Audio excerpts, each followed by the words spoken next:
Al debatir la Ley de Ingresos de la Federación para el ejercicio fiscal de 2025, la narcosenadora Lili Téllez, del Narcopan, criticó falazmente la gestión del gobierno de Morena, acusándolo de disque convertir a México en un estado fallido, caracterizado por supuesta corrupción, violencia e inseguridad.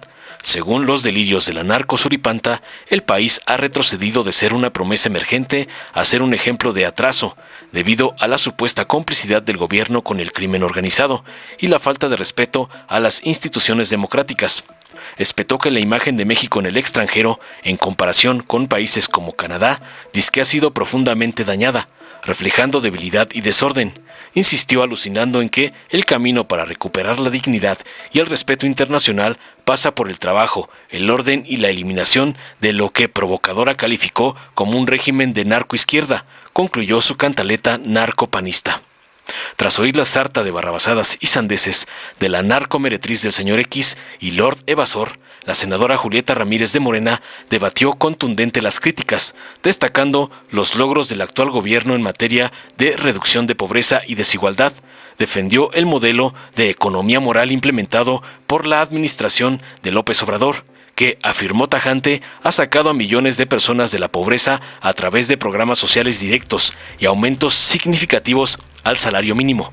Subrayó contundente que estos esfuerzos han reactivado el consumo interno y el crecimiento económico, además de elevar la inversión pública en proyectos estratégicos, reprochando a la narcooposición su fracaso durante el periodo neoliberal, aseverando que esa etapa incrementó las desigualdades y fomentó la corrupción, dejando a México en un estado de desconfianza hacia la política. Finalizó contundente acusando a los detractores de Morena como la meretriz de TV Azteca de actuar como aves de mal agüero al oponerse a iniciativas que benefician al pueblo. Veamos enseguida cómo la narco suripanta Lili Téllez recibe un brutal cerradón de hocico de Julieta Ramírez por atacar a la presidenta Sheinbaum, como le ordenaron sus padrotes, el ampón Claudio X y el evasor Salinas Pliego. Gracias. Los ingresos dependen de qué tanto crezca la economía. Y la economía de México no va bien. La economía de México va muy mal. López Obrador y Claudia Sheinbaum, su secretaria, han endeudado a México a lo bruto. Dijo Justin Trudeau, primer ministro de Canadá, que México y Canadá no son iguales. Y es que hay que reconocer que tiene razón. México y Canadá no son iguales. La debilidad, la inseguridad y los complejos de la presidente Claudia, la secretaria, han hecho de México una burla del mundo libre y desarrollado. Por culpa de Morena, México pasó de ser una promesa como la potencia emergente, una promesa de modernidad y de libertad en la América Latina, y con Morena pasó a ser un país más del montón, de los atrasados. No hay ningún país democrático en el mundo que vea con confianza ni amistad a un país como México, capturado por un régimen que no cree en la libertad como el de Morena, por un régimen que destruyó el sistema republicano como el de Morena. Por eso ya hasta los canadienses se burlan de México. Y duele, a los mexicanos de bien nos indigna que un país desarrollado y realmente democrático vea a México para abajo. Pero ¿cómo no van a ver a México para abajo? Si con el régimen de Morena, que es una narcoizquierda militarista, México se ha convertido en un país más violento y más corrupto. En efecto, le contesto al señor Trudeau, en efecto, en Canadá no hay territorios tomados por grupos armados como sucede en México. Allá los gobernadores y alcaldes del régimen no pactan con los criminales a cambio de votos. En Canadá no hay masacres todos los días, no hay narcobloqueos, no hay colgados, no hay incendios, no hay torturados por decenas como en México. En Canadá no hay fosas clandestinas que se han llenado más con Morena. Allá no hay madres buscadoras. Allá no están desmantelando el sistema de justicia, de transparencia, el sistema democrático, la división cívico-militar, los contrapesos. Eso no está pasando en Canadá, está pasando en México. Ven a México como un estado fallido, porque México es un estado fallido. El gobierno de Morena es el que falta el respeto a los mexicanos. El gobierno de Morena ha dejado ver al mundo que en México hay una anarquía, una mafiocracia, un estado de autoritarismo, de atraso, de ignorancia, sobre todo, un estado coludido con el crimen, con los criminales. La dignidad de nuestro país, le digo desde aquí a la presidenta Claudia, a la secretaria, la dignidad de nuestro país no se defiende solo con palabras y con patrioterismos cursis. La dignidad se recupera con orden y con trabajo. La respuesta al primer ministro de Canadá, presidente Claudia, la secretaria, no está en el himno nacional. No se esconda tras las estrofas de nuestro glorioso himno nacional. Tiene usted que ejecutar acciones concretas para recuperar el orden y poder vivir en nuestra tierra, primero los mexicanos, con la dignidad de estar en un país donde se puede llegar a casa vivo.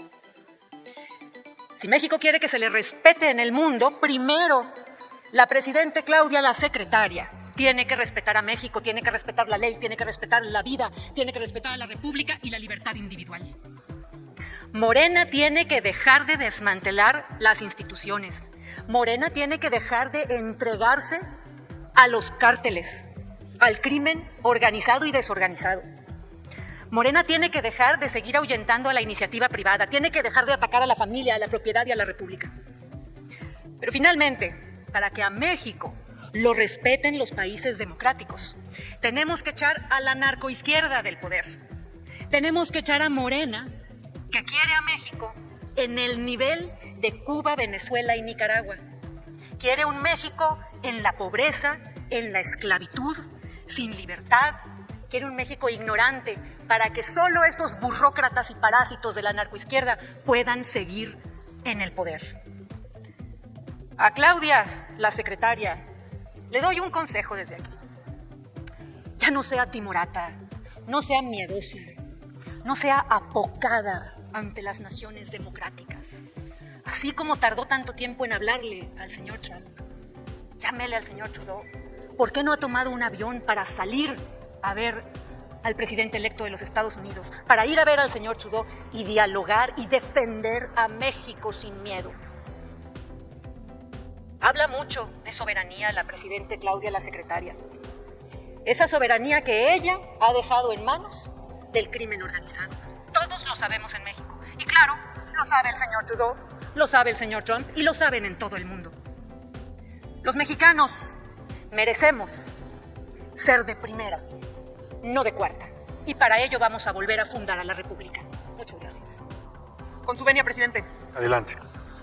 La realidad es que podrán venir aquí las y los senadores de oposición a querer dar sus recetas, a querer dar clases de finanzas, de gasto público, de macroeconomía, pero en los hechos tuvieron 4 décadas para demostrar todas sus teorías y el modelo neoliberal fracasó. Fue un fracaso. Tan es así que el modelo neoliberal aumentó las desigualdades existentes más que las que teníamos en los años 80. En ese periodo, el poder político y el poder económico se aborazaban mutuamente para repartirse a gusto las riquezas de esta nación. Y fueron tan corruptos que con el divorcio que generaron de la vida pública de los gobiernos con el pueblo, la gente terminó por asumir que la política era una actividad intrínsecamente corrupta e inmoral, como fiel reflejo de lo que son ustedes. Hoy, el gobierno no es más un saqueador de la nación. Hoy, el humanismo mexicano lleva consigo el propósito de implementar un nuevo modelo económico al que le llamamos economía moral. Esta economía moral ha logrado disminuir la desigualdad 20 veces. Y este modelo económico ha sacado a más de 9 millones de personas de la pobreza. La fórmula es la siguiente. Presten atención. Para empezar, mientras ustedes decían que era financieramente imposible que se creara una pensión para los adultos mayores, López Obrador no solo creó la pensión, creó también la pensión para las personas con discapacidad, las becas Benito Juárez, Jóvenes Construyendo el Futuro. E imagínense, todo ese dinero que hoy se invierte en programas sociales, que estamos hablando de billones de pesos, todo ese dinero que se invierte hoy en programas sociales, ¿dónde quedaba? ¿A dónde se lo llevaban? Suponiendo, ya, en buena onda, para darles el beneficio de la duda, suponiendo que no se lo robaban, suponiendo todo ese dinero, todos esos billones que antes se desaparecían por arte de mafia, todos esos billones hoy se inyectan directo en las familias, a través de programas sociales directos, sin intermediarios. ¿Y qué genera esto? Mayores niveles de ingreso, hay dinero en las familias, a esto le llamamos economía popular. Y eso se traduce en consumo y se traduce en crecimiento económico. Digamos además, luego, ustedes, con el pretexto de contener la inflación, limitaron también los aumentos de los salarios. 2 pesos le aumentaban al salario mínimo al año, 5 pesos. Y por años mantuvieron los salarios por debajo del precio de los productos, por debajo de los precios de la inflación, y por ende provocaron la pérdida del poder adquisitivo. Pues ahora es al revés, y el salario mínimo aumentó 115% en el centro del país y 225% en la frontera. Nomás intenten, poquito, imaginarlo. Apoyo directo en programas sociales, aumento al salario mínimo. Pues los ingresos del pueblo incrementaron, los de la base, los de la gente desde abajo. Nada de que si se riega arriba, gotea para abajo. No, directo a la gente para que se traduzca en crecimiento económico. Y tan es así que además echó a andar la industria de la construcción. Aumentó al doble la inversión pública en este país para ahora sí construir trenes, obras, puertos, aeropuertos, refinerías, porque no se recuerda ni una sola, ni un solo proyecto estratégico en la época neoliberal. No hay uno solo. Hoy la economía crece, somos el segundo país en el mundo con menor desempleo, somos la 12ª economía mundial. Somos el país de habla hispana con la economía más fuerte en el mundo. Tenemos récord de inversión extranjera directa. Sí, y lo más, senadora. Concluyo. Y lo más importante es que hemos sacado a 9 millones de personas de la pobreza. Mientras ustedes hundían en la miseria a 100,000 personas al mes, nosotros logramos sacar de la pobreza y la marginación Concluya, a 100,000 personas al mes. Concluyo, presidente. Y ustedes, como siempre, aves de mal agüero, malvibrosos, no quieren aprobar esta ley de ingresos por algo tan simple y sencillo. Senadora, concluya, su tiempo ha rebasado bastante. No la quieren aprobar por algo tan sencillo. La verdad no peca, pero cómo les incomoda, ¿verdad? Porque ya no se condonan los impuestos. Porque Senadora, ahora todos pagan. Su intervención, por favor. Y ya no hay recursos libres y el país no es un barril sin fondo para los Senadora Ramírez Padilla, concluya su intervención, por favor. Gracias. Dale en me gusta, suscríbete, activa la campanita y compártelo para que más gente lo vea.